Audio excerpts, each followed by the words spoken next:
প্রিয় বন্ধুরা, বই কথা কইতে আজকের নিবেদন মুক্তিযোদ্ধা মতিউর রহমান রেন্টুর লেখা আমার ফাঁসি চাই এর দ্বিতীয় পর্ব।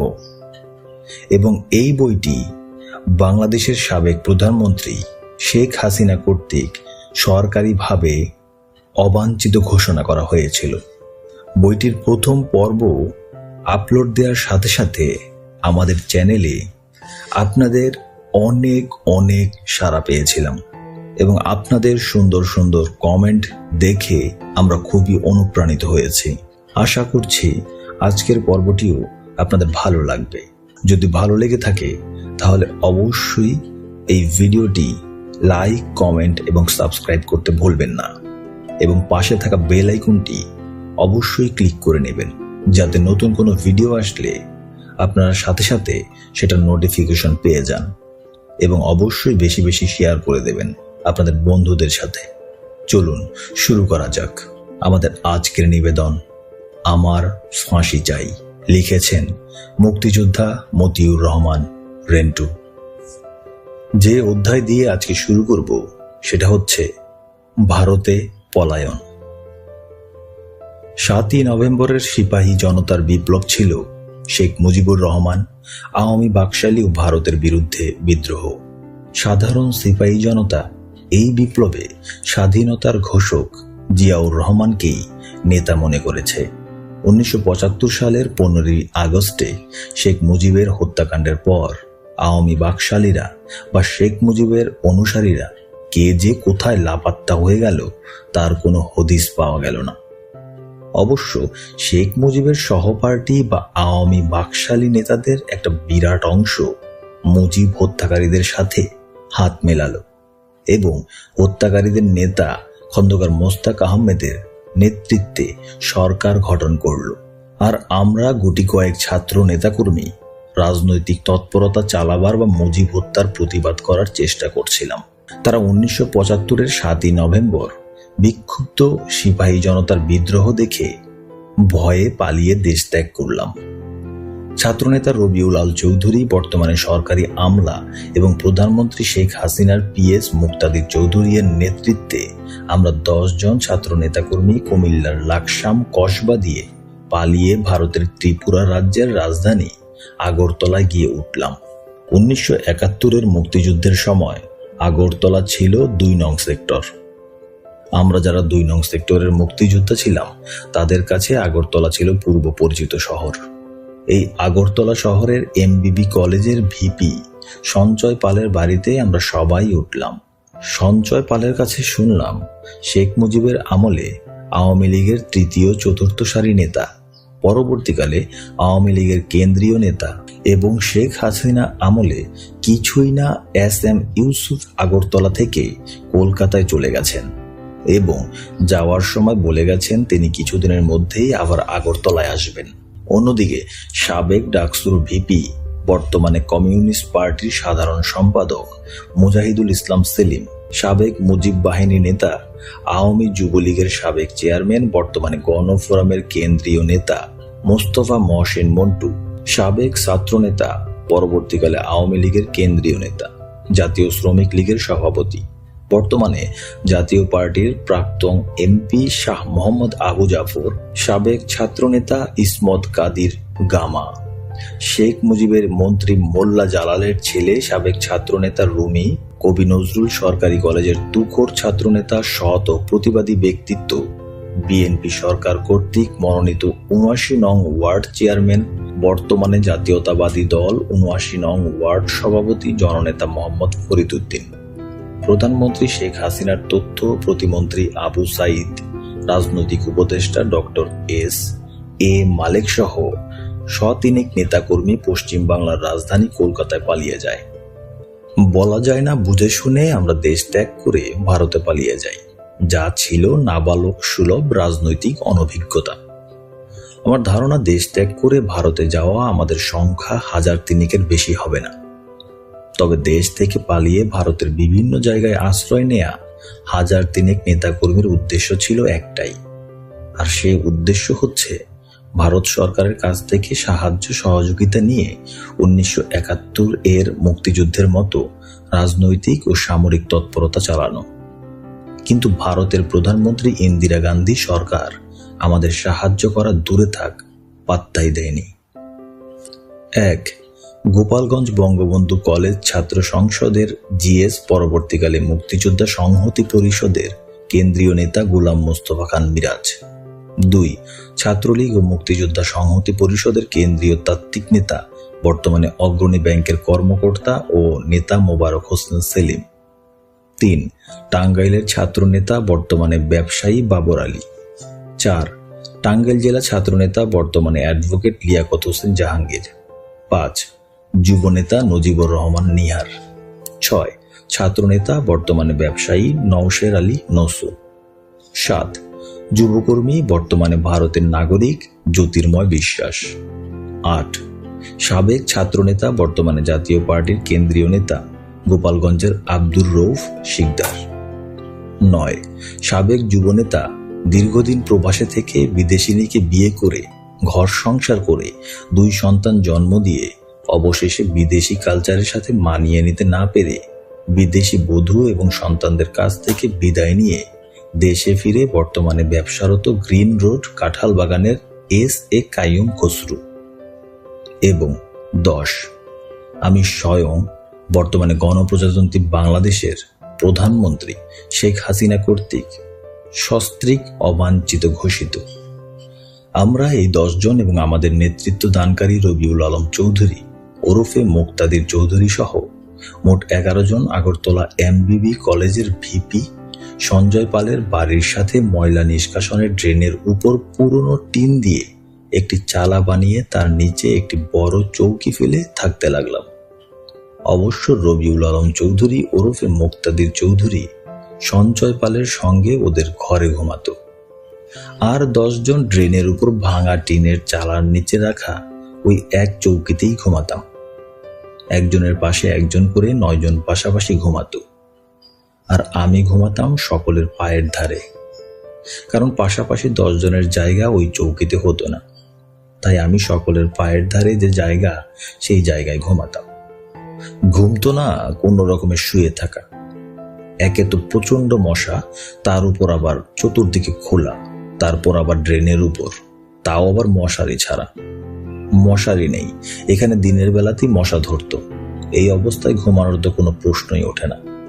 অবশ্য আমাদের ঘুমানোর জন্য 2-3টা কম্বল দেয়া হয়েছিল।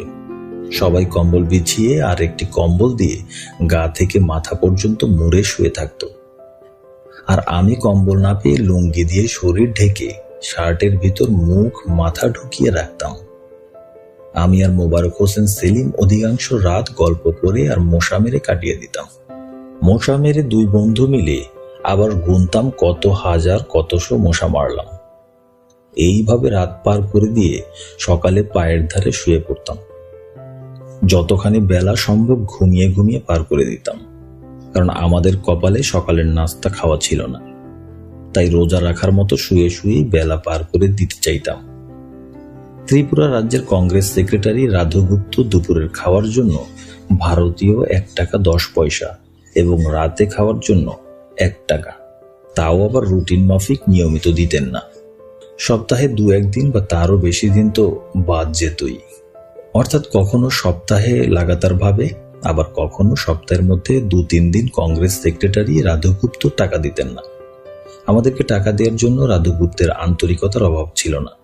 তিনি টাকা জোগাড় করতে পারতেন না, তাই আমাদের দিতে পারতেন না। আর যখন টাকা দিতে পারতেন না, তখন আমাদের না খেয়ে থাকা ছাড়া আর বিকল্প কিছু ছিল না। রাধু গুপ্ত রবিউল আলম চৌধুরী ওরফে মুক্তাদির চৌধুরীর কাছে টাকা দিতেন। রবিউল দিতেন শঙ্কর বোর্ডিংয়ে, এবং সকার বোর্ডিংয়ে বলা ছিল দুপুরে 1 টাকা 10 পয়সা, রাতে 1 টাকার বেশি কাউকে খেতে দেয়া হবে না। দুপুরে 1 টাকার ভাত, 10 পয়সার ভাজি, কাঁচামরিচ, পেঁয়াজ ও ডাল ফ্রি। রাতে 90 পয়সার ভাত, 10 পয়সার ভাজি। এই ছিল আমাদের বরাদ্দ। আমরা দুপুরে 1 টাকার ভাত খেয়ে হোটেলে ক্যাশ থেকে 10 পয়সা ফেরত নিয়ে ওই 10 পয়সা দিয়ে বিড়ি কিনে খেতাম। কাপড় চোপড়ে আমরা এমনই ফিটফাট যে কেউ চিন্তাও করতে পারতো না যে আমাদের পেটে ভাত নেই, পকেটে পয়সা নেই। আসন্ন শীতের কথা চিন্তা করে আমি আমার ডবল বেস স্যুটটা বাসা থেকে সঙ্গে নিয়ে গিয়েছিলাম। আমি যখন ডবল বেস স্যুটটা পরে আগরতলার রাস্তায় বের হতাম, তখন সারা আগরতলার নরনারী আমার দিকে, আমার ডবল বেস স্যুটের দিকে তাকিয়ে থাকতো। সারা আগরতলা শহরে আমার ছাড়া দ্বিতীয় কোনো ডবল বেস স্যুট ছিল না। মেয়েরা তাকিয়ে থাকতো আকর্ষণীয় ভাবে এবং ছেলেরা তাকাতো ঈর্ষান্বিত ভাবে। কতজন জিজ্ঞেস করেছে এটা কোথা থেকে বানিয়েছে। বলতে হয়েছে কলকাতা থেকে বানিয়েছে, কারণ আমরা যে বাংলাদেশ থেকে এসেছি এটা ত্রিপুরা রাজ্য কংগ্রেস সেক্রেটারির নির্দেশে গোপন করতে হয়েছে। শুধু তাই নয়, আমরা যে মুসলমান এটাও গোপন করতে হয়েছে। আমাদের পরিচয় গোপন করে মিথ্যে পরিচয়ে থাকতে হয়েছে। বলতে হতো আমরা কলকাতা থেকে বেড়াতে এসেছি এবং আমরা সকলেই হিন্দু। আমাদের প্রত্যেকেরই একটা করে হিন্দু নাম ছিল। এস.এম. ইউসুফের নাম ছিল সরোজদা। রবিউল আলম চৌধুরী ওরফে মুক্তাদির চৌধুরীর নাম ছিল রবিআই চৌধুরী ওরফে রবিদা। আমার নাম ছিল অনন্ত দাশগুপ্ত ওরফে অনন্তদা। আমরা ভারতীয় হিন্দু নাগরিকের মিথ্যে পরিচয়ে ভারতের আগরতলায় থাকতে লাগলাম।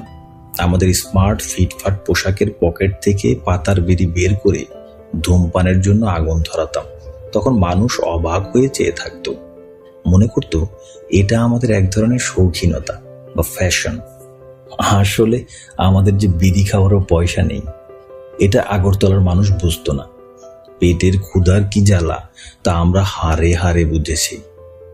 মাঝে মাঝেই কংগ্রেস সেক্রেটারি রাধুগুপ্ত টাকা দিতে পারতেন না। এই টাকা দিতে না পারার ঘটনা পরপর 2-3 দিনও হয়ে যেত। ক্ষুধার যন্ত্রণায় আমরা কাতরাতে থাকতাম। আমি বলতাম আমরা কাজ করে খাই, প্রয়োজনে মজুরের কাজ করে আমাদের আহার জোটাই। কিন্তু না, আমাদের কাজ করাও মানা। আমাদের পিছনে ভারতের গোয়েন্দা লেগে থাকতো, যে কোনো মুহূর্তে আমাদের গ্রেপ্তার করতে পারে। তাই কংগ্রেস সেক্রেটারি রাধুগুপ্তের কথার বাইরে এক চুলো চলা যাবে না। ক্ষুধার জ্বালায় ছটফট করতে থাকতাম। ক্ষুধার জ্বালা সইতে না পেরে শঙ্কর বোর্ডিংয়ে গিয়ে হোটেলে মালিক দাদাবাবুকে মিনতির সাথে বলতাম, দাদাবাবু এই বেলাটা আমরা খাই, পরের বেলায় 2 বেলার পয়সা একবারে নিয়ে নিয়েন। শঙ্কর বোর্ডিংয়ের মালিক দাদাবাবুর এক জবাব, আগে পয়সা পরে খাওয়া। সোজা বের হন। হোটেলের দরজার পাশে দাঁড়িয়ে বেহায়া বেলাজের মতো দেখতাম লোকে মাছের মাথা, মুরগির মাংস, খাসির মাংস আরো কত কি দিয়ে খাচ্ছে। দাদাবাবু ধমক দিয়ে বলতো, দাঁড়িয়ে রয়েছেন কেন, যান পথ ছাড়ুন। এক সময় ধীরে ধীরে হোটেলের দরজা থেকে সরে আসতাম। রাস্তার কল থেকে পেট ভরে পানি খেয়ে উদ্দেশ্যহীন হাঁটতে থাকতাম। এইভাবে চলতে থাকলো আমাদের দিন। আমরা মুক্তিযুদ্ধের কিংবদন্তির নায়ক বঙ্গবীর আব্দুল কাদের সিদ্দিকীর নেতৃত্বে গড়ে ওঠা প্রতিরোধ বাহিনীতে যোগ দেওয়ার অপেক্ষায় দিন গুনতে লাগলাম। স্বেচ্ছায় সকল দুঃখ কষ্ট হাসি মুখে বরণ করে নিলাম। একদিন 32 ঘন্টারও অধিক সময় অভুক্ত থেকে ক্ষুধার জ্বালা সইতে না পেরে টাঙ্গাইলের বাবর আলী ওরফে দীপকের সাথে ফন্দি করলাম। আজ দুজন হোটেলের মালিক দাদাবাবুকে কিছু না বলে অন্য কাস্টমারদের মতো সোজা খেতে থাকবো, তারপর যা হবার হবে। পেট থেকে তো আর খাওয়া বের করতে পারবে না। ফন্দি মতো দুজনে সোজা শঙ্কর বোর্ডিংয়ে খাওয়ার টেবিলে বসে পড়লাম। হোটেলের প্রথম বয় যথারীতি আমাদের সামনে কাঁসার থালা দিয়ে গেল। দ্বিতীয় বয় গরম পানি দিয়ে আমাদের হাত এবং থালা ধুয়ে দিয়ে গেল। তৃতীয় বয় বালতি করে ভাত আর বাটি নিয়ে আমাদের সামনে এসে বালতি থেকে বাটি মেপে আমাদের থালায় যেই ভাত দিতে যাবে, অমনি দাদাবাবুর হাঁক, এই পয়সা কই? আমি বললাম রবিদা নিয়ে আসছে। দাদাবাবু হাত দিয়ে ইশারা করলো। বয় চলে গেল। সব কাস্টমার খাচ্ছে, আমরা 2 বন্ধু খালি থালা সামনে নিয়ে বসে আছি। সবাই খাচ্ছে, আমরা চেয়ে চেয়ে দেখছি, তাও আবার সামনে খালি থালা নিয়ে। এইভাবে কতক্ষণ ছিলাম জানি না। আমরা তো জানি রবিদা আসবে না, তারপরও রবিদা এখনো আসছে না কেন? চল তো গিয়ে দেখি। বলতে বলতে এক সময় দুজনে হোটেল থেকে বেরিয়ে এলাম। তখন দুপুরবেলা আমরা যেখানে থাকি সেই পাড়ার এক বাড়িতে ডেকোরেশন হচ্ছে। জিজ্ঞেস করলাম, দাদা এখানে কি হবে? ভদ্রলোক উত্তর দিলেন, সন্ধ্যায় কীর্তন হবে। শুনে আমরা তো মহা খুশি। কীর্তন হবে মানে কীর্তনের প্রসাদ হিসেবে নিশ্চয়ই খিচুড়ি খাওয়াবে। বেজায় আনন্দ নিয়ে দুজনে ঘুরে বেড়াচ্ছি। কখন সন্ধ্যা হবে, কখন কীর্তন হবে, কখন আমরা খিচুড়ি খাবো। দুজনে যুক্তি করছি, আমরা আগে খাবো, তারপর অন্য বন্ধুদের খবর দেব, নইলে আবার কোন ভেজাল বেঁধে যায়। রবিদা আবার যদি কীর্তনে আসা খিচুড়ি খাওয়া আমাদের জন্য নিষিদ্ধ করে, তাই ঠিক করলাম আমাদের খাওয়ার আগে কাউকে জানাবই না। সন্ধ্যার আগেই আমরা দুই বন্ধু এসে হাজির হলাম। তখনও কেউ আসেনি। বাড়ির বাইরের লোকদের মধ্যে আমরাই সবার আগে এসেছি। বাড়ির গৃহকর্তা ইশারায় সামনে বিছানো হোগলায় বসতে বললেন। আমরা বসে পড়লাম। আমরা কোনো কথা বলছি না। কীর্তন শুরু হলো। কীর্তন শেষে গৃহকর্ত্রী মা আমাদের বিশেষ যত্ন সহকারে প্রসাদ মানে খিচুড়ি খাওয়ালেন।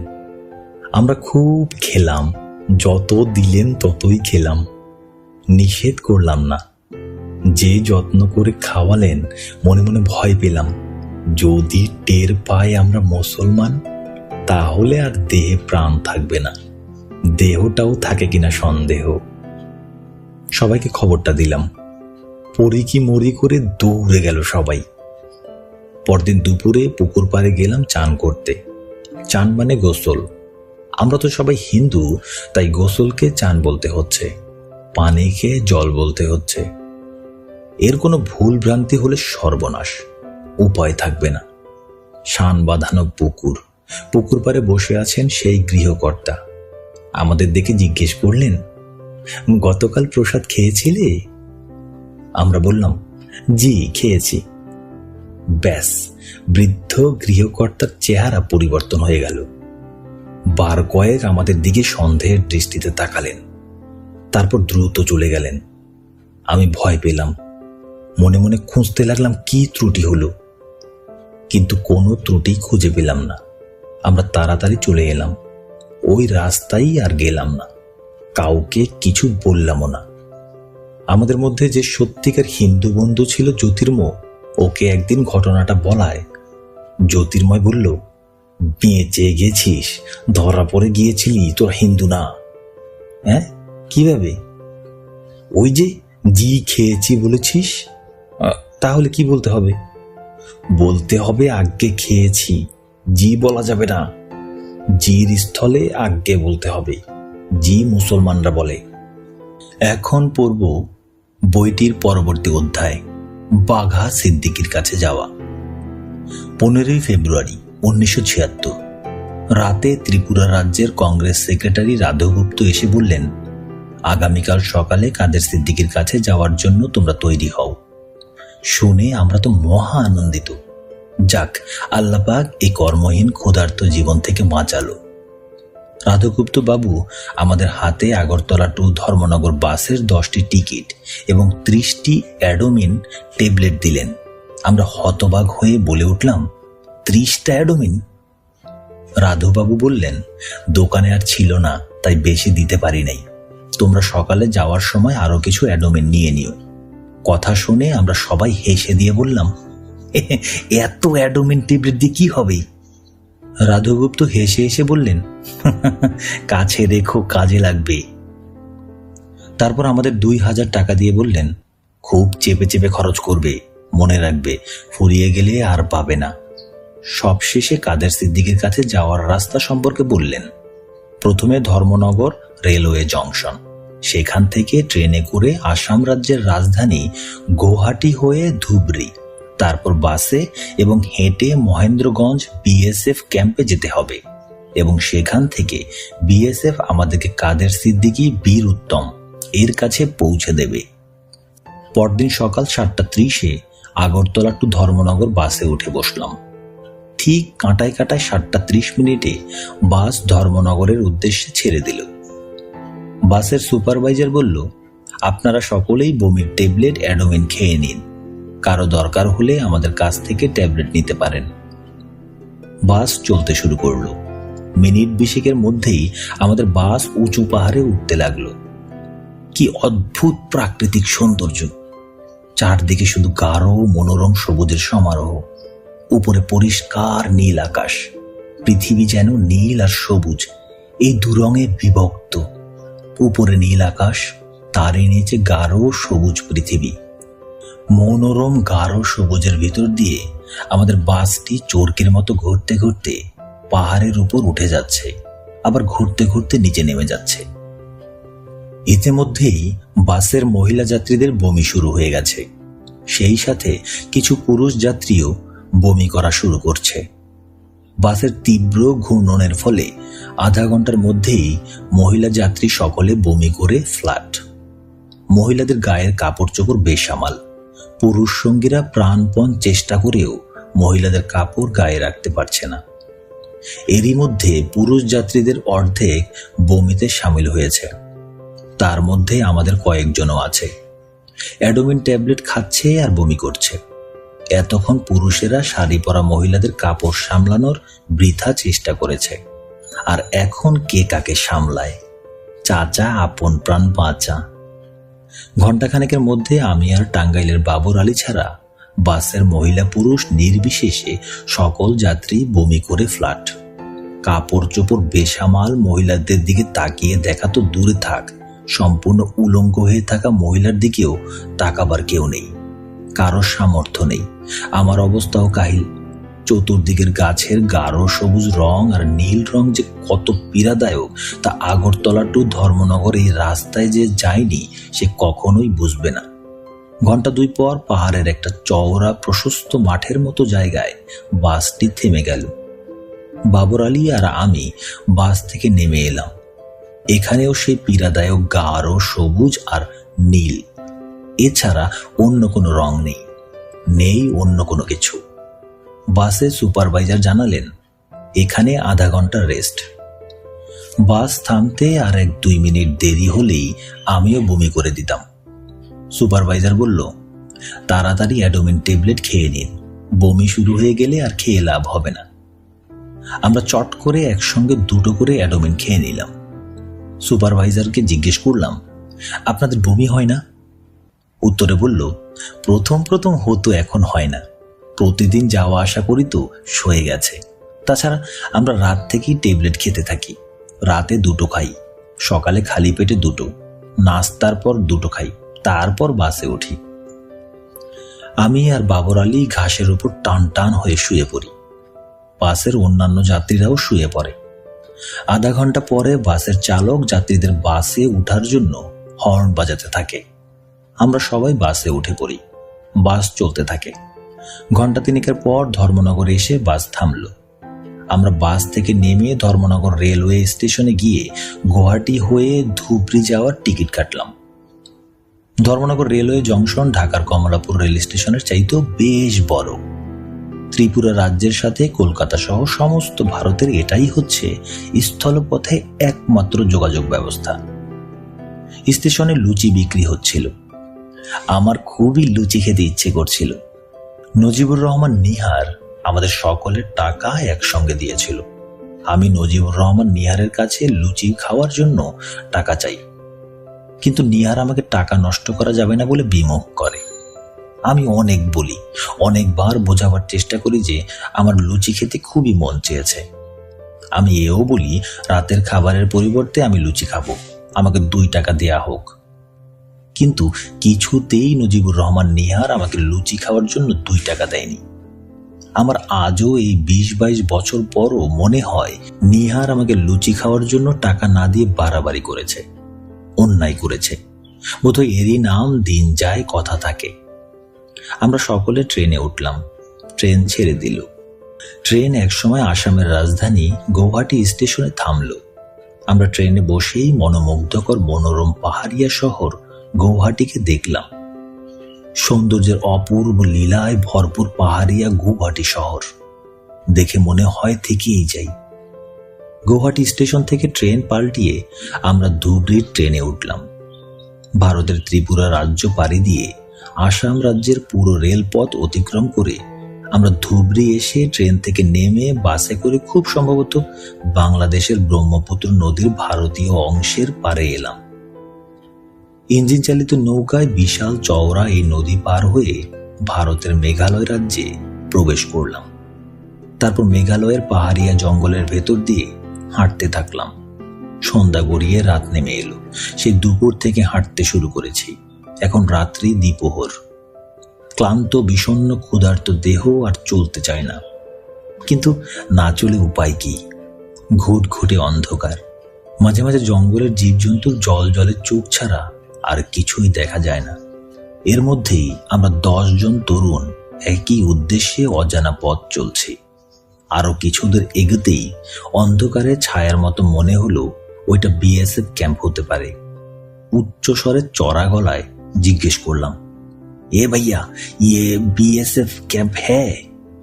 বলতে বলতে আর একটু এগুতেই হোল্ড হ্যান্ডস আপ বলে বিএসএফ সেন্ট্রি তেড়ে উঠল। আমরা সবাই হাত উঁচু করে দাঁড়িয়ে রইলাম।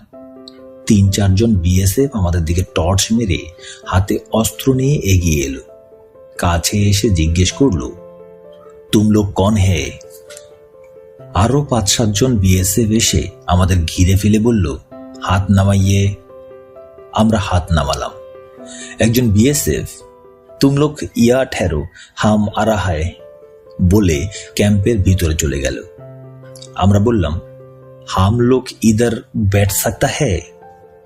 বিএসএফ বলল, बैठे बैठे। আমরা মাটিতে বসে পড়লাম। প্রথমে একটু হাতের উপর ভর দিয়ে বসলাম, তারপর মাটিতে শুয়ে পড়লাম।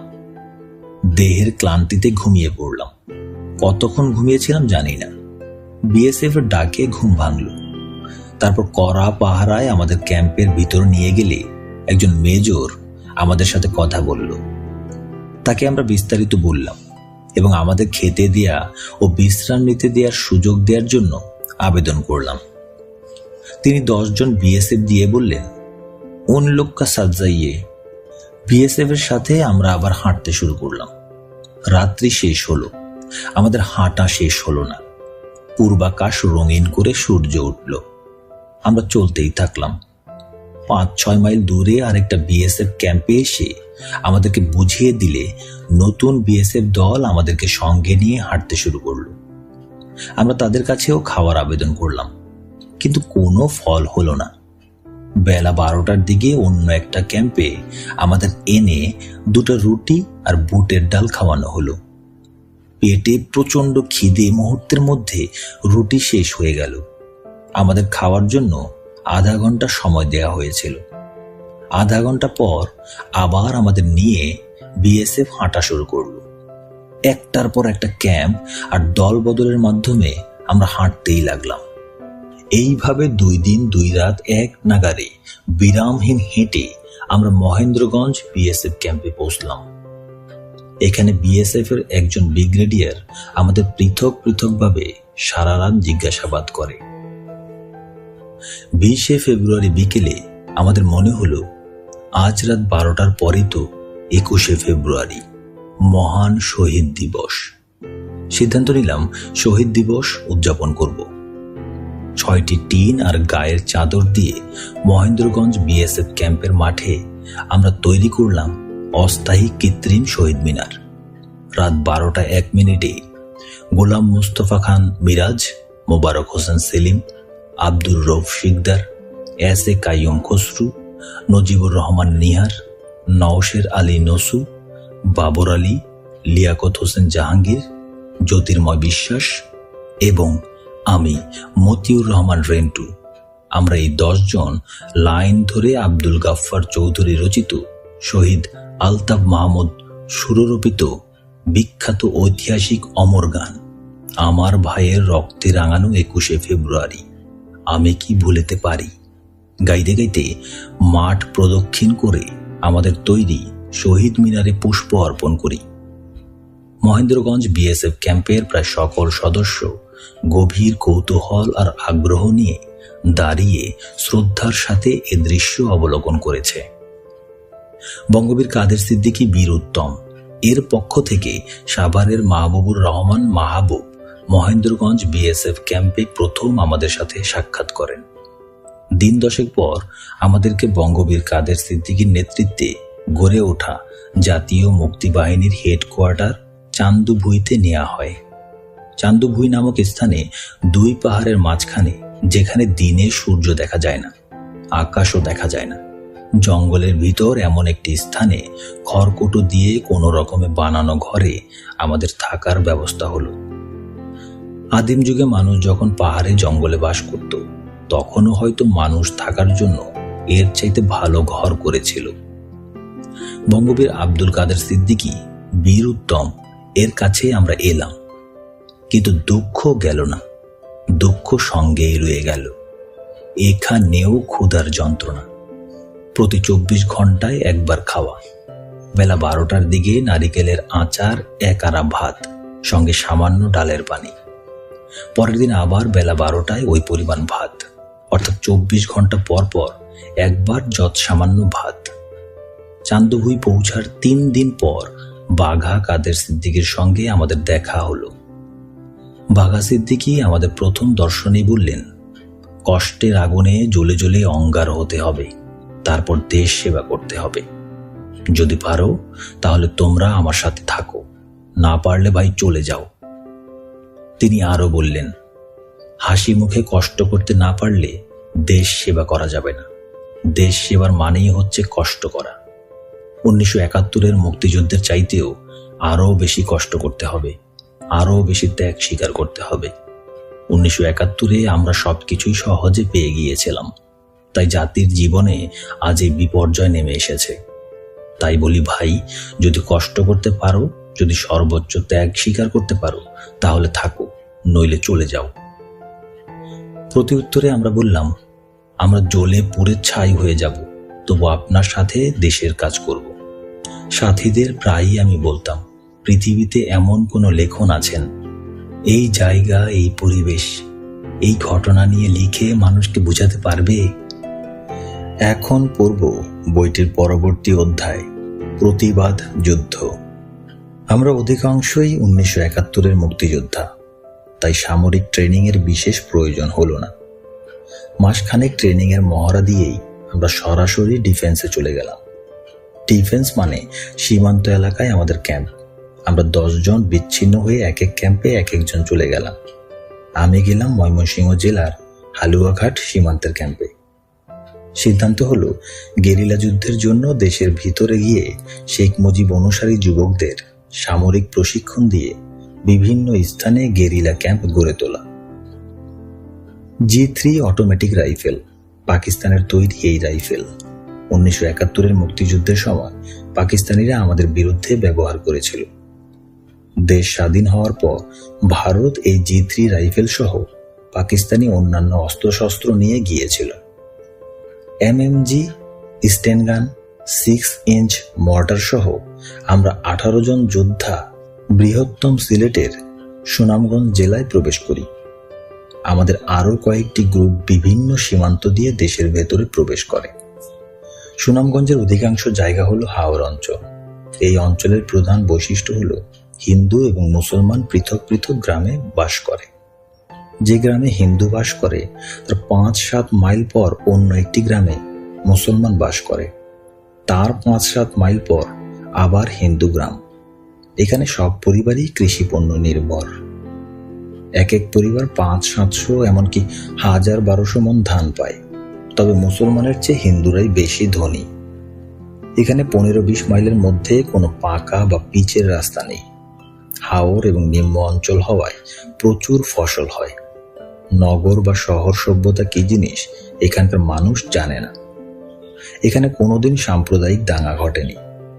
হিন্দুরা মহা উৎসবে, মহা আনন্দে ধর্মীয় অনুষ্ঠান করে। নগর সভ্যতার আলো এখানে পৌঁছায়নি। হয়তো তাই সংখ্যালঘুর দুঃখ, সংখ্যাগুরুর অত্যাচার কোনো কিছুরই লেশ মাত্র নেই। দিনের বেলায় একটি হিন্দু গ্রামে চুপচাপ বসে থাকা, খাওয়া দাওয়া, সন্ধ্যা হলেই অন্য একটি হিন্দু গ্রামের উদ্দেশ্যে হেঁটে যাত্রা করা। এভাবে একটি হিন্দু গ্রাম থেকে 8-10 মাইল কিংবা তার চেয়েও দূরের আরেকটি হিন্দু গ্রামে সারা রাত ধরে হেঁটে যাওয়া।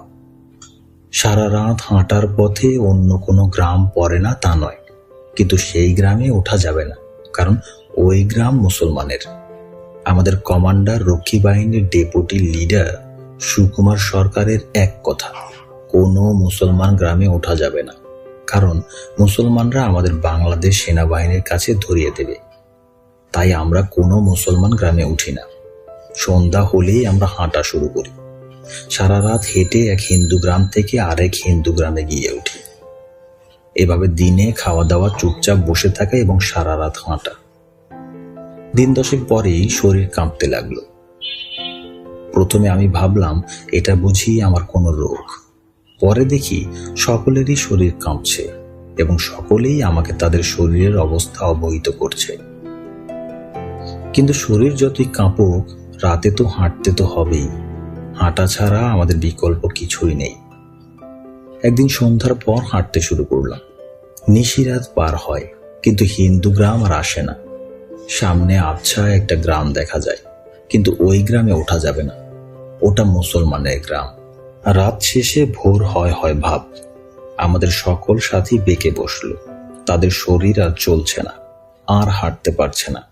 সকলের এক দাবি, এই গ্রামেই উঠতে হবে, এই গ্রামেই আশ্রয় নিতে হবে। কিন্তু কমান্ডার সুকুমার সরকারের ওই একই কথা, এটা মুসলমান গ্রাম, এই গ্রামে ওঠা বা আশ্রয় নেওয়া যাবে না। এর পরের গ্রাম হিন্দু, সেই গ্রামে আশ্রয় নেওয়ার জন্য উঠতে হবে। এই কথা শুনে সবাই বসে পড়ল, কেউ কেউ শুয়ে পড়ল।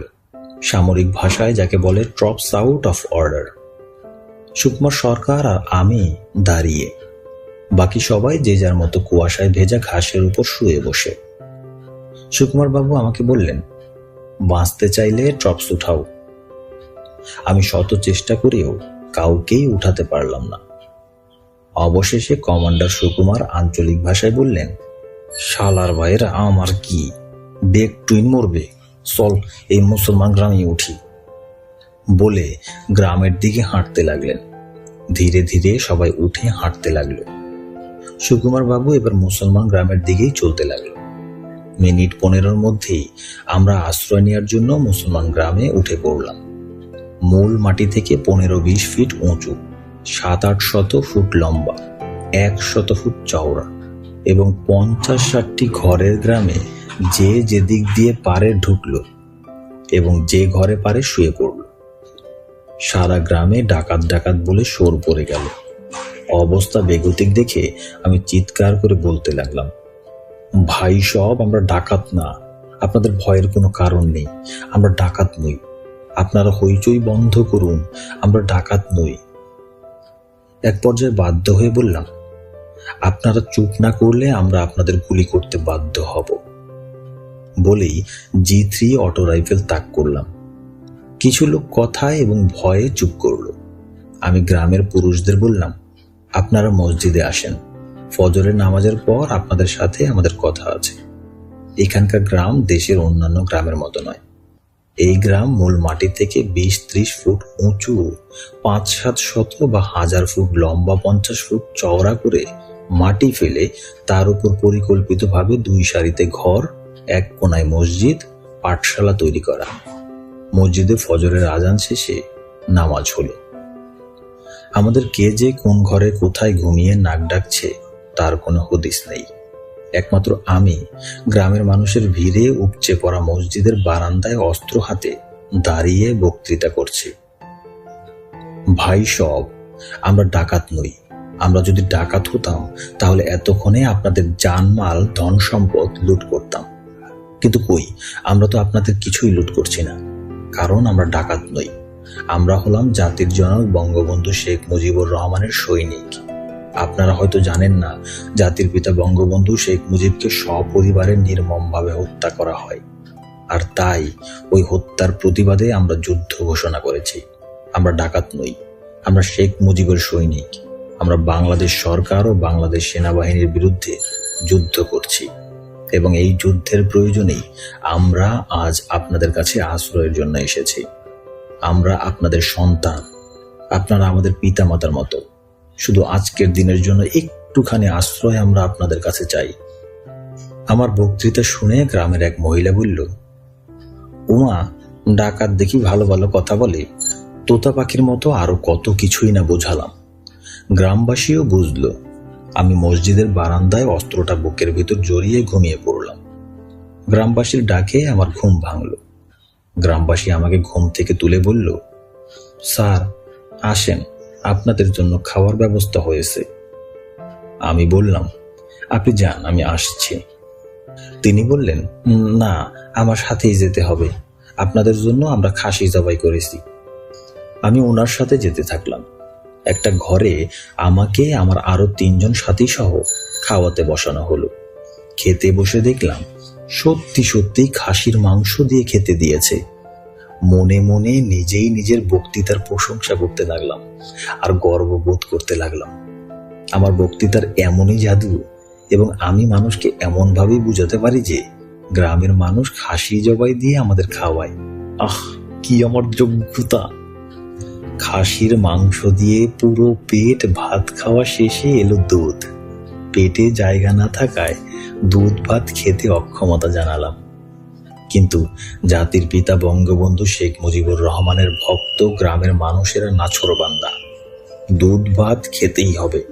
তাদের অনুনয়ের কাছে নতি স্বীকার করে দুধ ভাত খেতে বসলাম। লোকমা দুধ ভাত তুলে যেই মুখে দিতে গেলাম, অমনি আচমকা গুলি শুরু হলো। ঝাঁকে ঝাঁকে গুলি বাঁশে বেড়া ভেদ করে ঘরে ঢুকতে লাগলো। বাঁ হাতে থাকা G3 রাইফেল নিয়ে মাটিতে লুটিয়ে পড়লাম। মুহূর্তের মধ্যেই পাল্টা গুলি করতে করতে ঘরের বাইরে বেরিয়ে এসে দেখলাম বাংলাদেশ সেনাবাহিনীর সৈন্যরা আমাদের 3 দিক থেকে ঘেরাও করে হামলা করছে। এতক্ষণে বুঝলাম জাতির জনক বঙ্গবন্ধু শেখ মুজিবুর রহমানের ভক্ত, অনুরাগী, সমর্থক, সহজ সরল গ্রামের মানুষের খাসি জবাই করে ও দুধ ভাত খাওয়ানোর প্রকৃত রহস্য। 300-400 লোকের বাস এই গ্রামে। গ্রামে কোনো মহিলা নেই, শিশুও নেই, এমনকি পুরুষও নেই। রয়েছে শুধু আমরা আর আমাদের সামনে, ডান দিকে এবং বাম দিকে এই 3 দিক ঘেরাও করা আর্মির সৈন্যরা। আমাদের পিছনে হাওর। হাওর মানে কুল কিনারাবিহীন এক বিশাল জলাশয়। আমাদের তড়িৎ পাল্টা আক্রমণে প্রচন্ড যুদ্ধ শুরু হয়েছে। ফজরের নামাজের পর গ্রামের মানুষদের আমাদের সম্পর্কে, জাতির পিতা বঙ্গবন্ধু শেখ মুজিবুর রহমান সম্পর্কে বিস্তারিত বুঝানোর পর আমরা যখন গভীর নিদ্রায় মগ্ন, তখন গ্রামের মানুষেরা বাংলাদেশ সেনাবাহিনীর কর্নেল মাহমুদুল হাসানের সঙ্গে যোগাযোগ করে এবং জেনারেল মাহমুদুল হাসানের পরিকল্পনা অনুযায়ী আমাদের খাওয়ার জন্য খাসি জবাই করে মাংস এবং দুধ ভাত খাওয়ার আয়োজন করা হয়। আমরা ঘুমে থাকতেই মুষ্টিমেয় কয়েকজন লোককে আমাদের খাওয়া দাওয়ার জন্য রেখে গ্রামের বাকি মহিলা, শিশু এবং পুরুষ সকলকেই অন্যত্র সরিয়ে নেওয়া হয়। হিসেবটা এরকম ছিল, আমরা খাসির মাংস আর দুধ ভাত খেতে ব্যস্ত থাকব, আর মাহমুদুল হাসানের সৈন্যরা 3 দিক থেকে ঝটিকে আক্রমণ করে আমাদের জীবিত ধরে নিয়ে যাবে। আমাদের সঙ্গে থাকা অত্যাধুনিক সমরাস্ত্র সম্পর্কে মাহমুদুল হাসানের সঠিক ধারণা ছিল না। তিনি আমাদের আন্ডার এস্টিমেট করেছিলেন, অস্ত্রশস্ত্রে দুর্বল মনে করেছিলেন। ফলে প্রায় 3 শতাধিক সৈন্য নিয়ে 3 দিক থেকে ঘেরাও করে আক্রমণ করেও আমাদের কাবু করতে পারেননি। আমরা তড়িৎ পাল্টা আক্রমণের মাধ্যমে মাহমুদুল হাসানের আক্রমণ প্রতিহত করে দিই। জেনারেল মাহমুদুল হাসান হেলিকপ্টারের সাহায্যে অস্ত্র ও সৈন্য সমাবেশ করতে থাকে। আমরা হেলিকপ্টার লক্ষ্য করে 6 ইঞ্চ মর্টার থেকে গোলা নিক্ষেপ করলে হেলিকপ্টার পালিয়ে যায়। কিন্তু ইতিমধ্যেই জেনারেল মাহমুদুল হাসান তার সৈন্যবল ও অস্ত্রবল বিপজ্জনক মাত্রায় বৃদ্ধি করে। প্রচন্ড গতিতে যুদ্ধ চলতে থাকে। বাংলাদেশ সেনাবাহিনীর লক্ষ্য আমাদের জীবিত কিংবা মৃত অবস্থায় পরাস্ত করা, আর আমাদের লক্ষ্য প্রাণে বাঁচা।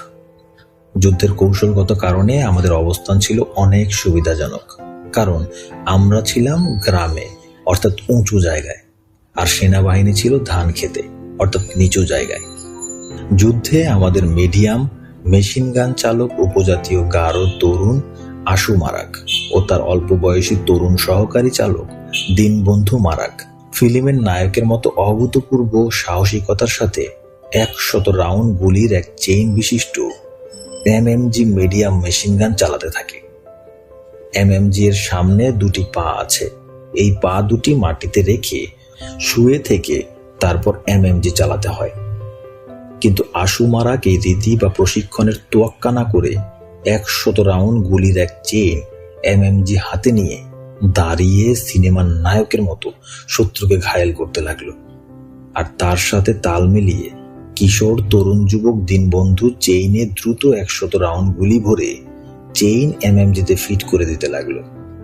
সিনেমায় যেমন নায়ক একের পর এক শত্রু নিধন করে যায়, কিন্তু নায়কের গায়ে গুলি লাগে না, বাস্তব যুদ্ধেও আশু মারাক ওই রকম একের পর এক শত্রু নিধন করে যেতে লাগলো। কিন্তু আশু মারাকের গায়ে শত্রুর গুলি লাগলো না। আমরা প্রকৃত অর্থে চারদিক থেকে ঘেরাও। আমাদের পালাবার কোনো পথ নেই, কারণ 3 দিকে সেনাবাহিনী আর একদিকে কুল কিনারাবিহীন হাওরের বিশাল জলরাশি। পালাবার কোনো পথ নেই। জেনারেল মাহমুদুল হাসানের ধারণা ছিল আমরা আর কতক্ষণ যুদ্ধ করব। 1 ঘন্টা, 2 ঘন্টা, 5 ঘন্টা, 10 ঘন্টা, 24 ঘন্টা, 1 দিন, 2 দিন, তারপর কি?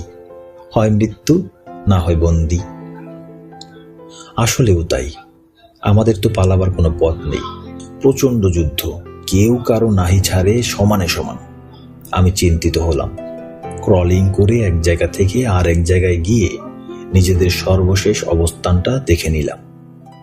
যুদ্ধ শুরু হয়েছে দুপুরবেলা, এখন প্রায় সন্ধ্যা হয়।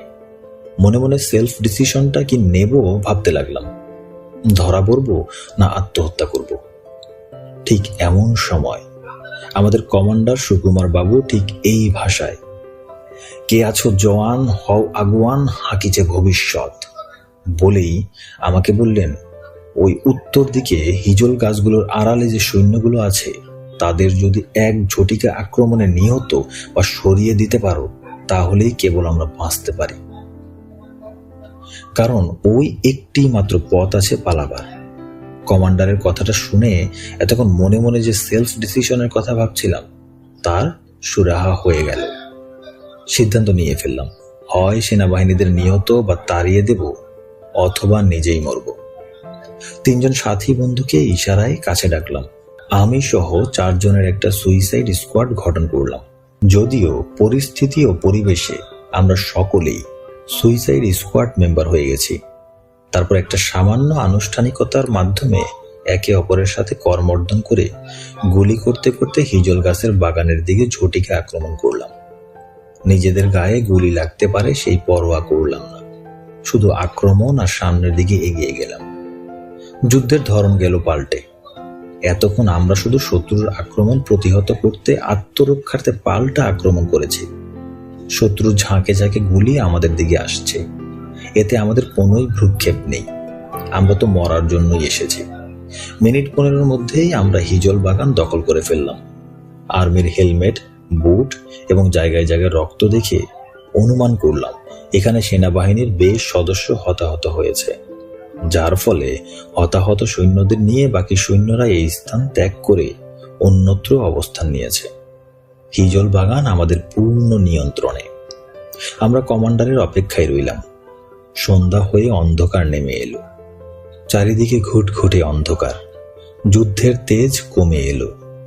এখন এমনই একটা সময় যখন আকাশে চাঁদের ভগ্নাংশ ওঠে রাত 10টা-11টায়। আকাশে চাঁদ ওঠার আগেই এই অন্ধকারেই আমাদের পালিয়ে যেতে হবে। কতক্ষণ জানি না, তবে অনেকক্ষণ হলো আমাদের কমান্ডার এবং অন্য সাথীদের অপেক্ষায় আমরা বসে আছি। চাঁদ উঠলে আমাদের পালানো কঠিন হয়ে পড়বে। চাঁদের আলোয় আমাদের দেখলেই গুলি করে মাথার খুলি উড়িয়ে দিবে। পালাতে পারা তো দূরের কথা, চাঁদ উঠলেই আমাদের হয় পজিশনে থাকতে হবে, নইলে মারা যেতে হবে। এখনো কমান্ডার এলো না। আল্লাহর কাছে প্রার্থনা করছি, হে আল্লাহ, তুমি আজ মেঘে চাঁদ ঢেকে রাখো, নইলে আমরা মারা যাব। অনেকক্ষণ হয়ে গেল, আমাদের কমান্ডার ও অন্য সাথীরা এখনো এলো না। আবার সেলফ ডিসিশন নিলাম এবং সাথের 3 সাথীকে জানালাম আরো কিছুক্ষণ অপেক্ষা করব। এর মধ্যে কমান্ডার ও অন্য সাথীরা না এলে আমরা পালিয়ে যাব। কারণ আকাশে চাঁদ উঠলে আর পালাতে পারবো না। পালাতে হলে চাঁদ ওঠার আগেই পালাতে হবে। এই হিজল বাগানের পরেই ধান ক্ষেত। সেই ক্ষেতে বাংলাদেশ সেনাবাহিনীর সৈন্যরা পজিশনে আছে। আকাশে চাঁদ উঠে গেলে চাঁদের আলোয় হিজল বাগান থেকে ধান খেতে যাওয়া মাত্রই পজিশনে থাকা সৈন্যরা আমাদের দেখতে পাবে, আর দেখা মাত্রই সৈন্যরা গুলি করে আমাদের ঝাঁঝরা করে দেবে। অতএব কিছুক্ষণের মধ্যেই পালিয়ে যেতে হবে। কিছুক্ষণ পরে বললাম, আমি এখন পালিয়ে যাব, তোমরা যদি যেতে চাও তাহলে আমার সঙ্গে যেতে পারো। চারজন মিলে পালাতে লাগলাম। ঘুটঘুটে অন্ধকার, নিজেকেই নিজে দেখা যায় না।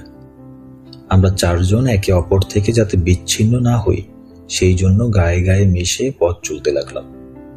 হিজল বাগান থেকে ধান খেতে এসে পড়লাম। ধান খেতে কিছুক্ষণ চলার পর আমরা দাঁড়িয়ে পড়লাম।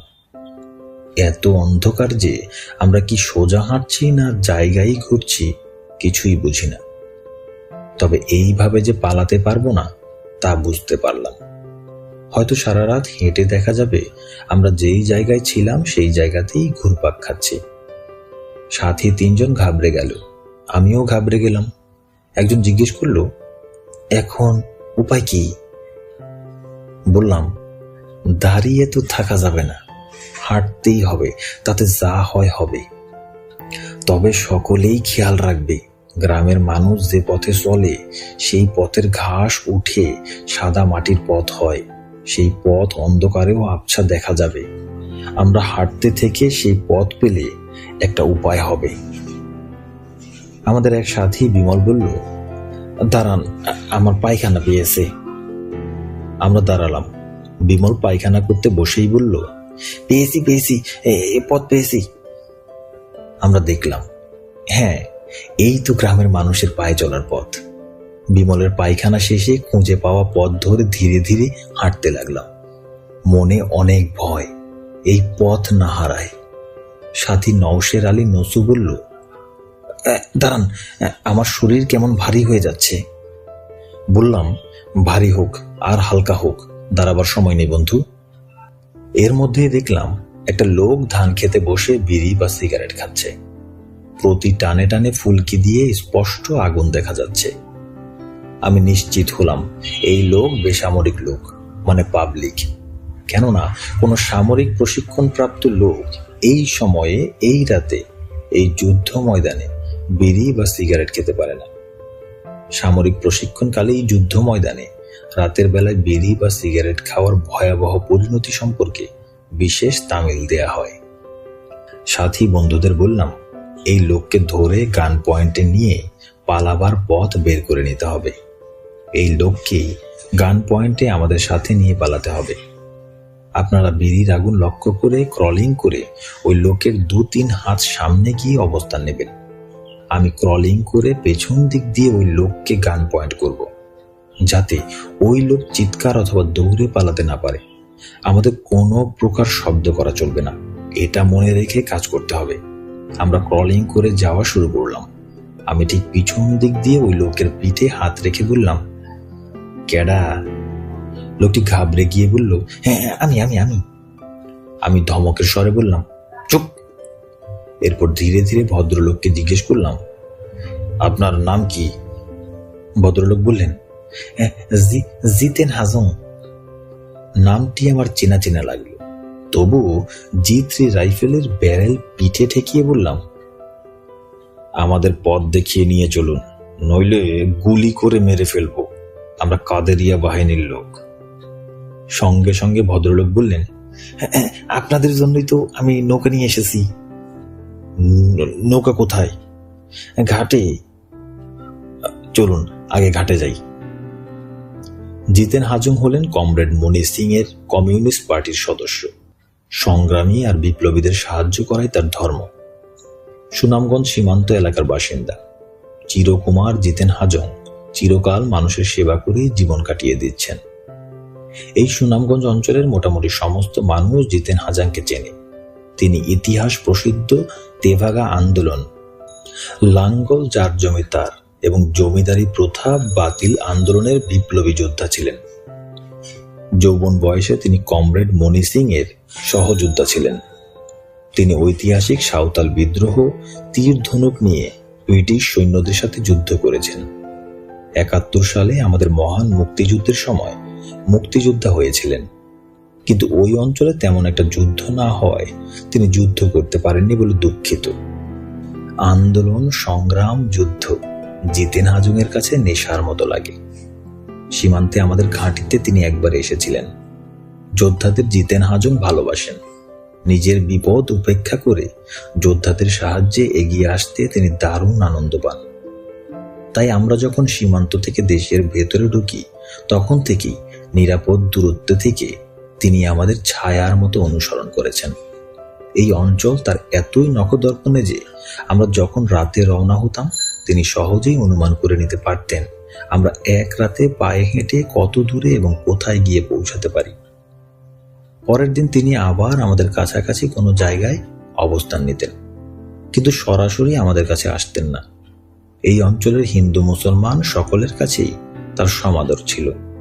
ঘর সংসার থেকে চিরকুমারী পুরুষের কাজই ছিল আজ এই গ্রাম, কাল অন্য গ্রাম ঘুরে বেড়ানো। ঘাটে এসে দেখলাম সত্যি একটা বড় জেলে নৌকা রয়েছে, সঙ্গে 3 জন মাঝি।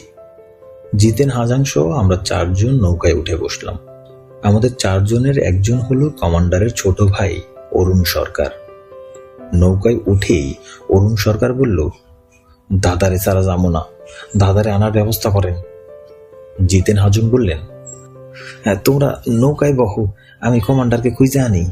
জিতেন হাজং কমান্ডার সুকুমার বাবু এবং অন্য সাথীদের খুঁজে আনতে গেল। আমরা 4 জন নৌকা থেকে নেমে শুয়ে পজিশন নিয়ে থাকলাম। একসময় অন্ধকারে দেখলাম খুবই কাছাকাছি একদল সৈন্য সারিবদ্ধভাবে লাইন দিয়ে আমাদের দিকে আসছে। আমরা 4 জন পজিশনে চুপ করে শুয়ে থাকলাম। সৈন্যরা আমাদের 2-3 হাত দূর দিয়ে নৌকার দিকে এগিয়ে গেল। এরপর কমান্ডার সুকুমার বাবু আস্তে আস্তে কোকিলের কণ্ঠে কু কু করে ডাক দিলেন। আমরা বুঝতে পারলাম এই সৈন্যদল আমাদেরই সাথী। আমরাও পাল্টা কু কু ডাক দিয়ে তাড়াতাড়ি নৌকার দিকে গেলাম। সার দ্রুত সবাই নৌকায় উঠে পড়লাম। নৌকা ছেড়ে দিল। অতিরিক্ত বৈঠা ও মাস্তুল দিয়ে আমরাও নৌকা বাইতে লাগলাম। আকাশে চাঁদ ওঠার আগেই অন্তত 2-3 মাইল দূরে চলে যেতে হবে। দ্রুত গতিতে নৌকা চলতে লাগলো। 2/3 ক্ষয় হয়ে যাওয়া চাঁদ চতুর্দিকে হালকা রূপালী আলো ছড়িয়ে আকাশে উঠল। চাঁদের মিষ্টি পরিষ্কার আলোতে সবকিছু স্পষ্ট দেখা যাচ্ছে। কুল কিনারাবিহীন বিশাল জলরাশির মাঝে একটা নৌকায় আমরা সবাই বসে আছি। এতক্ষণে আমাদের মুখে কথা ফুটল। আমরা সবাই আশ্চর্যজনকভাবে বিধাতার কৃপায় সম্পূর্ণ অক্ষত অবস্থায় পালিয়ে এসেছি। এ যেন কিছুতেই বিশ্বাস হতে চায় না। মনের আনন্দে মনে হলো উচ্চ কণ্ঠে গান গাই।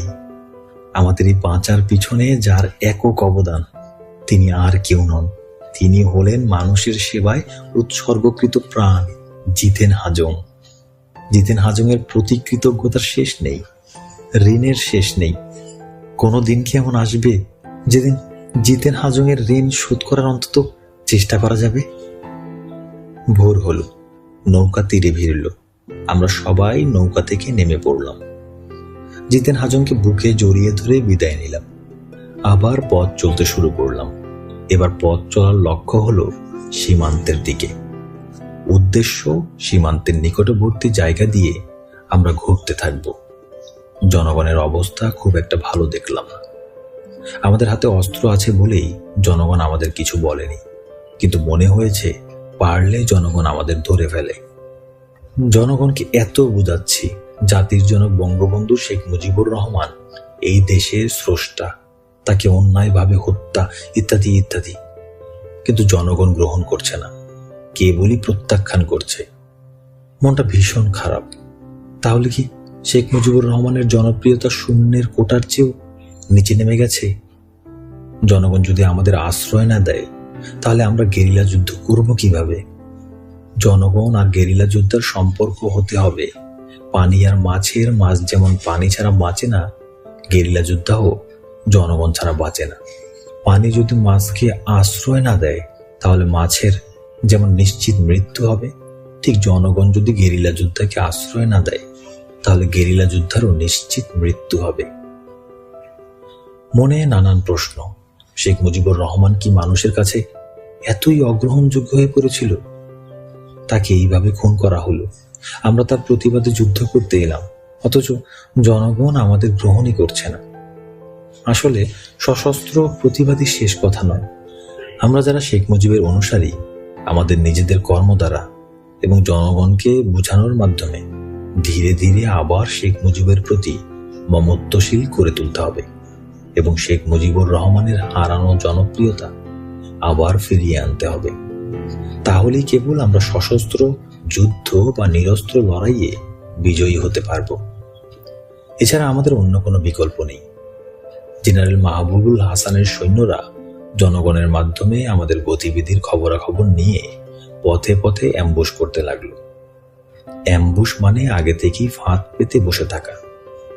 আমরা এক সন্ধ্যায় বাংলাদেশ সেনাবাহিনীর জেনারেল মাহমুদুল হাসানের অ্যাম্বুশে ফাঁদে পা দিলাম।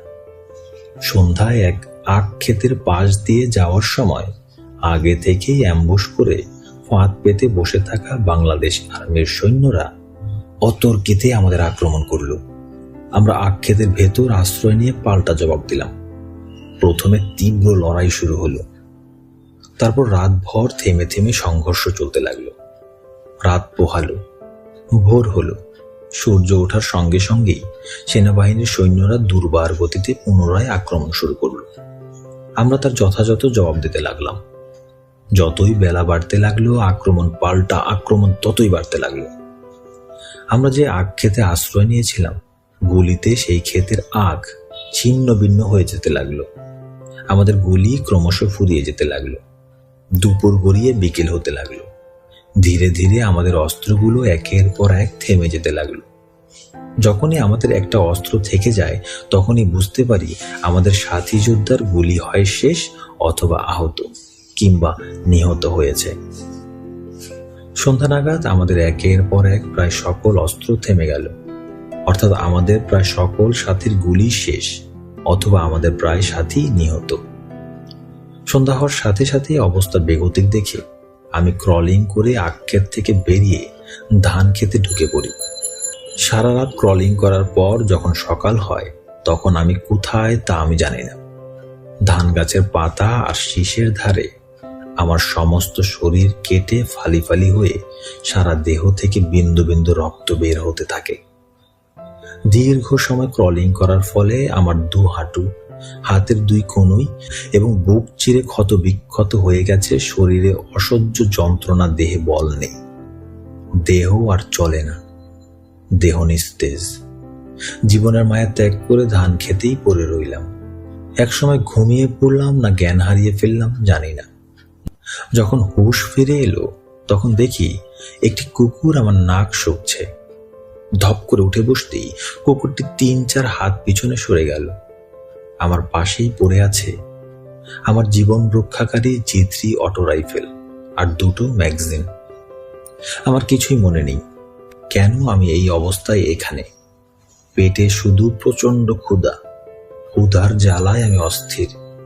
চিন্তা করছি আমি কি স্বপ্ন দেখছি না বাস্তব। ধীরে ধীরে আমার সমস্ত কিছু মনে হতে লাগলো। আমি আবার ভয় পেয়ে গেলাম, শত্রুর ভয়, মৃত্যুর ভয়। সঙ্গে সঙ্গে আমার মরণের সাথী, বাঁচার সাথী প্রিয়তমা G3 অটো রাইফেলটা আর ম্যাগাজিন দুটো হাতে তুলে নিলাম। এখনো একটা ম্যাগাজিন পুরো গুলি ভর্তি, অন্যটা অর্ধেক ভর্তি। আর G3-র সাথে ফিট করা ম্যাগাজিনে 20 রাউন্ড গুলির মধ্যে 3 রাউন্ড গুলি আছে, কিন্তু গুলির ব্যাগটা কোথায় জানি না। এখন সকাল না দুপুর না বিকাল কিছুই বুঝি না। হাতের ঘড়িটা গুলির ব্যাগের মতো কোথাও পড়ে আছে। পেটের ক্ষুধা নিবারণের জন্য কোনো মানুষের কাছে যাওয়া যাবে না, কোনো গ্রাম বা লোকালয়ে যাওয়া যাবে না। মানুষেরাও আমাদের শত্রু। আমাদের অবস্থা পাকিস্তানি হানাদার বাহিনীর মতো। 1971-এ মহান মুক্তিযুদ্ধের সময় এদেশের যে অবস্থা হয়েছিল, এখন আমাদেরও সেই একই অবস্থা হয়েছে। মানুষ আমাদের সাহায্য করবে না, মানুষের কাছে যাওয়া যাবে না। ক্ষুধার জ্বালায় ধান গাছের কচি ডগা আর কচি ধানে দুধ চুষতে লাগলাম আর ভাবতে লাগলাম, এখনই অন্যত্র রওনা হব না সন্ধ্যা হলে রওনা হব। এখন রওনা হলে শত্রুর কবলে পড়ার বিপদ, আর সন্ধ্যার পর রওনা হলে অন্ধকারে পথ হারাবার বিপদ। কোন বিপদটা গ্রহণ করব? পানির পিপাসায় বুকের ছাতি ফেটে যাচ্ছে, আর কিছুক্ষণ পর পানির পিপাসায় এমনিতেই মরতে হবে। ফুল প্যান্টটা ভাঁজ করে নেংটির মতো বানালাম। শার্টটা খুলে কোমরের সাথে বেঁধে G3 রাইফেলটা বাঁ হাত দিয়ে শরীরের সাথে মিলিয়ে ধরলাম, যাতে দূর থেকে বোঝা না যায় আমার কাছে অস্ত্র। তারপর সোজা পানির খোঁজে হাঁটা শুরু করলাম। কিছু দূর হাঁটতেই একটা পানির ডোবা পেয়ে পানি খেলাম। এক লোক পায়খানা করে ওই ডোবায় শৌচ করতে এসেছে। আমি ওই লোককে গান পয়েন্ট করে আমাকে সোজা সীমান্তের দিকে নিয়ে যাওয়ার নির্দেশ দিলাম, নইলে প্রাণে মারার হুমকি দিলাম। সীমান্তের কাছাকাছি আসতেই দূর থেকে ভারতের পাহাড় নজরে এলে আমি ওই লোকের হাত ধরে তাকে জোর করে নিয়ে আসার জন্য ক্ষমা চেয়ে ছেড়ে দিলাম। তারপর ভারতের পাহাড় লক্ষ্য করে দ্রুত হাঁটতে থাকলাম। সীমান্তে পৌঁছতে আমার সন্ধ্যা গড়িয়ে রাত হলো। আমাদের সীমান্ত অঞ্চলের হাইড আউট বা ক্যাম্পে পৌঁছে দেখি আমার যুদ্ধের সাথী বৈদ্যনাথ কর মুমূর্ষ সংজ্ঞাহীন অবস্থায় পড়ে আছে। বৈদ্যনাথ করের সারা শরীরে অসংখ্য ছোট ছোট ছিদ্র। সেই সকল ছিদ্র দিয়ে বিন্দু বিন্দু রক্ত বেরিয়ে আসছে। উপজাতীয় সাথী ডাক্তার জন হেনরি এবং রাধারমন রায় ঝান্টু বৈদ্যনাথ করকে চিকিৎসা করছে। বৈদ্যনাথ কর সুস্থ হওয়ার পর জানতে পারলাম সে আখক্ষেত থেকে ক্রলিং করে পালিয়ে একটি কচুরিপানা ভরা পচা জলাশয়ে আশ্রয় নিয়েছিল। সেই পচা জলাশয়ে ছিল অনেক দিন না খাওয়া রক্তচোষা যোগ। রক্তচোষা যোগ বৈদ্যনাথকে পেয়েই কিলবিল করে ঘিরে ধরে রক্ত চষে খেতে থাকে।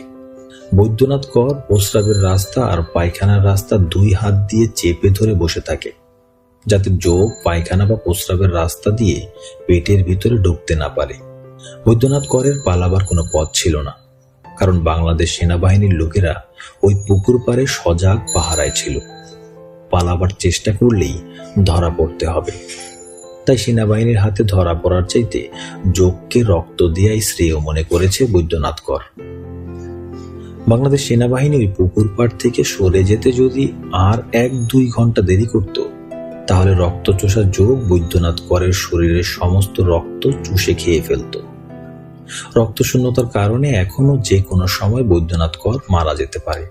ওই দিনের যুদ্ধে আমি আর বৈদ্যনাথ কর ছাড়া আমাদের বাকি 17 জন সাথী নিহত হয়।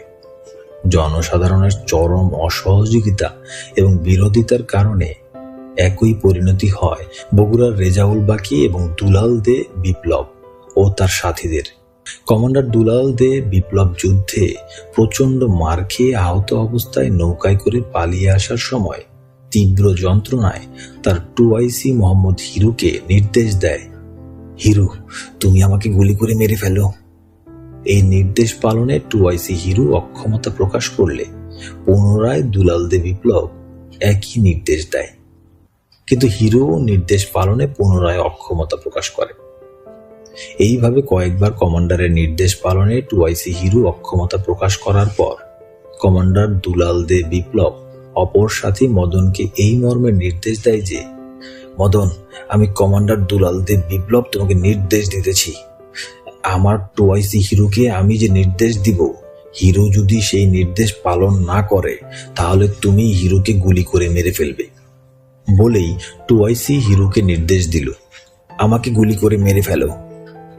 তখন উপায় না পেয়ে 2IC হিরু কমান্ডারের নির্দেশে কমান্ডার দুলাল দে বিপ্লবকে হত্যা করতে উদ্যত হলো। 2IC হিরু কমান্ডার দুলাল দে বিপ্লবকে টেনে নৌকার গলুইয়ে বাইরে মাথাটা ঝুলিয়ে দিল। দুলাল দে বিপ্লব, তোমাকে পাওয়ার জন্য হে স্বাধীনতা, কবিতাটি পড়তে লাগলো আর ফ্যাল ফ্যাল করে হিরুর দিকে তাকিয়ে থাকলো।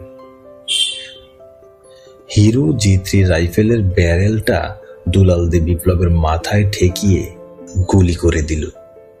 তোমাকে পাওয়ার জন্য হে স্বাধীনতা। কবিতা পড়তে পড়তে একটা ঝাঁকুনি দিয়ে দুলাল দে বিপ্লবের দেহ নিথর নিস্তব্ধ হয়ে পড়ল। অপরদিকে মুন্সিগঞ্জ জেলার লৌহজং থানার বাসিন্দা, ঢাকা কলেজের ছাত্র নেতা, মেধাবী ছাত্র মোহাম্মদ ইউনুস যুদ্ধের শুরুতেই গুলিবিদ্ধ হয়। সারাদিন রক্তক্ষরণের পর নাকে মুখে ছেনরি উঠে ইউনুসের দেহ নিথর নিস্তব্ধ হয়ে যায়। সন্ধ্যায় ইউনুসের দেহ পরীক্ষা নিরীক্ষা করে মৃত সাব্যস্ত করে ইউনুসকে ফেলে অন্য সাথীরা পালিয়ে যায়। বছর 4 পরে ঘনিষ্ঠ এক প্রতিবেশীর বাড়িতে এক অনুষ্ঠানে ওই যুদ্ধের কথা উঠলে অনুষ্ঠানে আগত এক ভদ্র মহিলা রাগান্বিত ও ক্রুদ্ধ কণ্ঠে আমাকে গালাগালি দিয়ে বলেন, আমার ভাইকে তোমরা আহত অবস্থা ফেলে পালিয়ে গিয়েছিলে। ওই ভদ্র মহিলার কাছে জানতে পারলাম তিনি নিহত বলে ধরে নেয়া মোহাম্মদ ইউনুসের বড় বোন। ইউনুসের বড় বোনের কাছে আরও জানতে পারলাম যে যুদ্ধে ইউনুস আহত হয়েছিল সেই যুদ্ধে ইউনুসদের বিপক্ষে যুদ্ধ করা বাংলাদেশ সেনাবাহিনীতে একজন সুবেদার মেজর ছিল ইউনুসের ফুফাতো ভাই। সেই সুবেদার মেজর ইউনুসের চেহারা এবং ইউনুসের ডান হাতের কবজিতে থাকা কালো জট দেখে ইউনুসকে চিনতে পেরে জেনারেল মাহমুদুল হাসানের কাছে ইউনুসকে বাঁচিয়ে রাখলে অনেক তথ্য পাওয়া যাবে বলে ইউনুসকে বাঁচিয়ে রাখার প্রস্তাব করেন। জেনারেল মাহমুদুল হাসান তৎক্ষণাৎ হেলিকপ্টারে করে ইউনুসকে কম্বাইন্ড মিলিটারি হাসপাতালে চিকিৎসার জন্য পাঠিয়ে দেন। ইউনুসকে ওপেন হার্ট সার্জারি সহ গলা থেকে নাভি পর্যন্ত চিরে অপারেশনের মাধ্যমে সুস্থ করে কেন্দ্রীয় কারাগারে পাঠিয়ে দেওয়া হয়। ইউনুস গলা থেকে নাভি পর্যন্ত অপারেশনের এক বিরাট কাটা চিহ্ন নিয়ে 10 বছর জেল খেটে মুক্তি পায়। অন্যদিকে টাঙ্গাইলে এক ব্রিজ ভাঙতে গিয়ে ধরা পড়ে যায় বিশ্বজিৎ নন্দী। সামরিক আদালত বিশ্বজিৎ নন্দীকে ফাঁসিতে মৃত্যুদণ্ডের নির্দেশ দেয়। বিশ্বজিৎ নন্দী ফাঁসির প্রকোষ্ঠে একে একে প্রায় 15টি বছর মৃত্যুর প্রহর গুনতে থাকে। ফাঁসি দেওয়ার নিয়ম অনুযায়ী সূর্য ডোবার পর এবং সূর্য উদয় হওয়ার আগে ফাঁসি কার্যকর হতে হবে। যখনই সূর্য ডুবে যেত, সন্ধ্যা হতো, বিশ্বজিৎ নন্দী অঝোর নয়নে কাঁদতে থাকত। সৃষ্টিকর্তা ঈশ্বরকে স্মরণ করতে থাকত। আজ রাতেই আগামী সূর্যোদয়ের আগেই ফাঁসি হবে। আর পৃথিবীর সূর্য দেখবে না, পৃথিবীর আলো বাতাস ভোগ করবে না। এই সুন্দর ধরনী থেকে চির বিদায় নিতে হবে। সারা রাত কাঁদতে থাকতো আর প্রাণ ভরে ভগবানকে ডাকত। জীবনের শেষ ডাকা। আর কখনোই ভগবানকেও ডাকতে পারবে না। এই ডাকাই শেষ ডাকা। এই তো জল্লাদ এসে গেছে। এখনই ফাঁসিতে ঝুলানো হবে। এখনই মৃত্যু।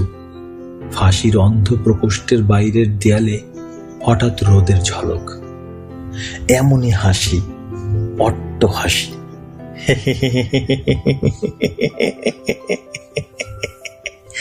আমার ফাঁসি হয়নি, আমি মরিনি। আমি অন্তত আরো একদিন বেঁচে গেলাম। আরো একদিন পৃথিবীতে থাকবো, পৃথিবীর বাতাস গ্রহণ করব।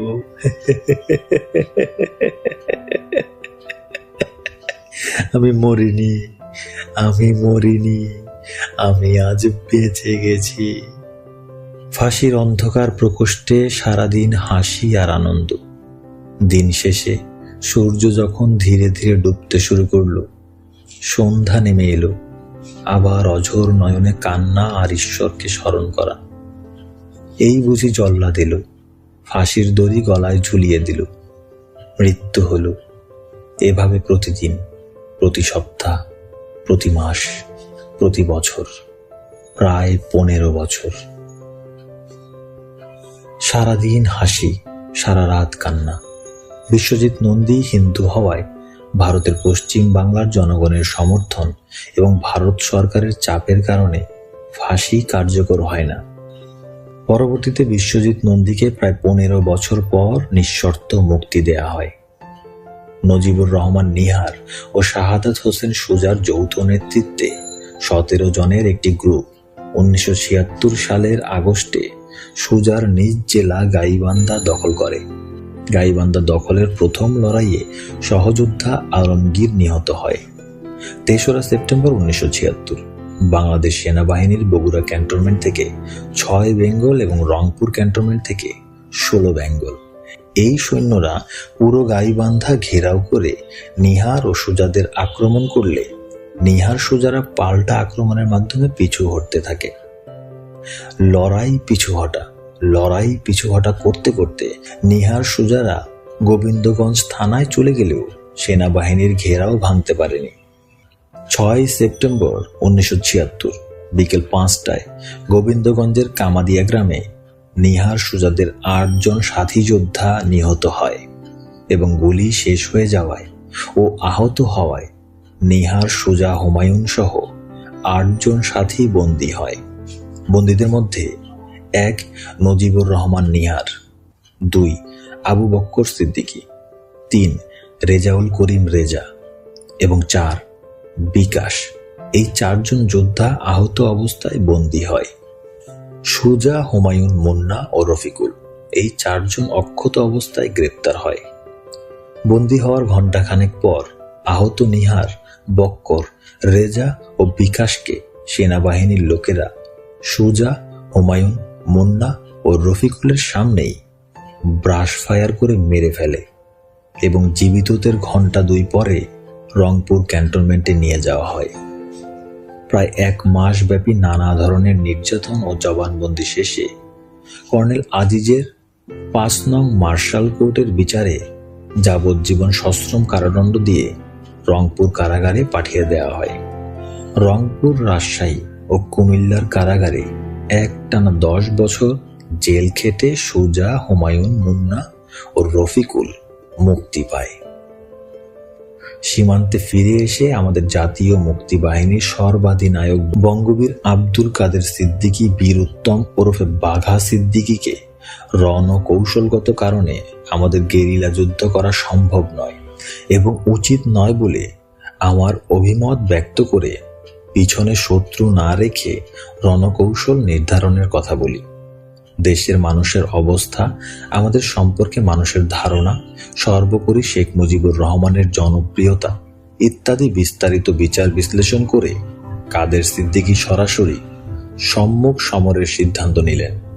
তিনি ঘোষণা দিলেন, যুদ্ধে যত সময় লাগুক না কেন আমরা সামনাসামনি যুদ্ধ করব। প্রয়োজনে 1 ইঞ্চি 1 ইঞ্চি করে ভূমি মুক্ত করব, তবু পিছনে কোনো শত্রু রাখব না। আমরা বৃহত্তর সিলেট ও ময়মনসিংহ জেলার সীমান্ত অঞ্চলে শক্তিশালী ঘাঁটি স্থাপন করলাম এবং বেশ বড় এলাকা জুড়ে মুক্ত অঞ্চল তৈরি করলাম। প্রতিদিন প্রতি মুহূর্তে বাংলাদেশ সেনাবাহিনী ও বিডিআরের সাথে আমাদের সম্মুখ যুদ্ধ চলতে লাগলো। সেনাবাহিনী, বিডিআর তারা চাইতো আমাদের সীমান্তের ওপারে অর্থাৎ ভারতে তাড়িয়ে দিতে। আমরা চাইতাম আমাদের মুক্তাঞ্চল আরো বাড়াতে। আমাদের সাথীরা ময়মনসিংহ জেলার কমলাকান্দা থানা আক্রমণ করে থানার ওসি আশরাফ উদ্দিনকে সস্ত্রীক ধরে মুক্ত অঞ্চলে নিয়ে আসে। পরে আমরা ওসি আশরাফ উদ্দিনকে চলে যেতে বললে তিনি চলে না গিয়ে আমাদের সাথে একাত্ম হয়ে যুদ্ধ করতে থাকেন। বছরখানেক পর আমাদের সর্বাধিনায়ক কাদের সিদ্দিকী আমাদের পক্ষে রেডিও টেলিভিশনে প্রচার চালানোর জন্য ওসি আশরাফ উদ্দিনকে বাংলাদেশ কর্তৃপক্ষের কাছে ফিরে যাওয়ার নির্দেশ দিলে তিনি সস্ত্রীক ফিরে যান এবং কথা মতো ঠিকই রেডিও টেলিভিশনে তার সাক্ষাৎকারে আমাদের কথা প্রচার করেন। লন্ডন থেকে প্রখ্যাত ও সাংবাদিক আব্দুল গাফফার চৌধুরী বাংলার ডাক নামক একটি সাপ্তাহিক পত্রিকা বের করে আমাদের কথা প্রচার করেন। এছাড়া আমাদের আর কোনো প্রচার ছিল না। ভারতের এসএসবি খুবই গোপনে আমাদের সাহায্য করত। তারা অত্যন্ত সংগোপনে আমাদের অস্ত্র ও গোলাবারুদ সরবরাহ করত। এসএসবি এতই সতর্কতা ও গোপনীয়তার সাথে আমাদের সাহায্য করত যে তা ভারতীয় বিএসএফ সহ অন্যান্য সংস্থা এবং কর্তৃপক্ষ পর্যন্ত জানত না। ভারতীয় এসএসবি বা সেন্ট্রাল সিকিউরিটি ব্রাঞ্চকে প্রত্যক্ষভাবে ভারতের প্রধানমন্ত্রী শ্রীমতী ইন্দিরা গান্ধী পরিচালনা বা নিয়ন্ত্রণ করতেন।